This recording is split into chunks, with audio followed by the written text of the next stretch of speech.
Hi, and welcome to another episode of Becker County Master Gardener's Rambling Rose. My name is McRae Putnam. Welcome to my garden. I wanted to talk to you a little bit today about some of the plantings I've made and maybe a little harvesting and why I do what I do. Over here I have my beans and I have them so they grow up and around. And then I have some peppers, and basically I have them spaced so I can walk through them if I need. I try not to walk through the garden any more than I need to. And you'll notice I have strawed pretty much the entire surface of my garden. And we talked about that earlier in a mulching episode. And it keeps, as you can see, the weeds down. There's one right over here I can see, and I can pull that very easily because the straw is white. And I pulled it from the root, got all the, but very little weeds. And the reason I plant my flowers, you'll notice my big giant, they're called Russian sunflowers. They grow over 12 feet tall. They bring the bees. Gotta have bees. I've noticed a lot of bees this year. I'm so excited. But also over there, you'll notice I have calendula, which is kind of the pot marigold family. It also brings a lot of the bees. And you must have your bees to pollinate the rest of your plants. So you'll notice the little flowers here.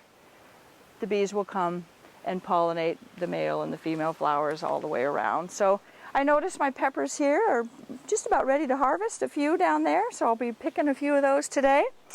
And you'll notice my onions over here.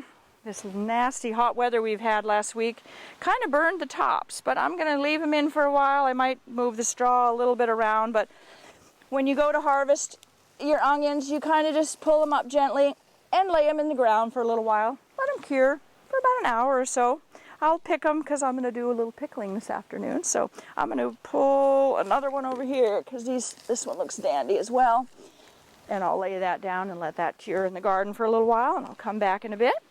And if you watched an earlier show, there's my Swiss chard, the rainbow Swiss chard. Looks fantastic. And we've actually already harvested a little bit. I got one over there. I'll probably cut that really nice. In fact, I can show you there.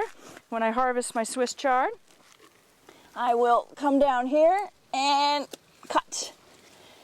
And I've noticed we used it in our garden. I used the entire plant.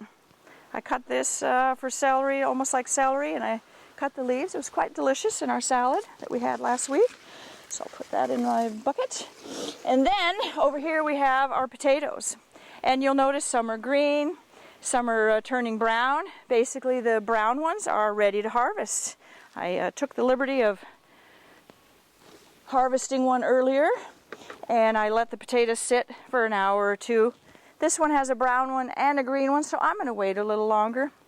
You can wait, I think, 10 days or so after it turns brown. Let me pop over here and I'll show you quickly. I use my gardening fork and I move my straw away, and then I will dig, kind of go a little ways from the plant, pull it up, and a surprise, you got lovely potatoes. Pull that, move that aside. Move that aside. Got some more in there. I'm gonna dig that up, kind of turn it a little bit, got the water on, and see if there's any more.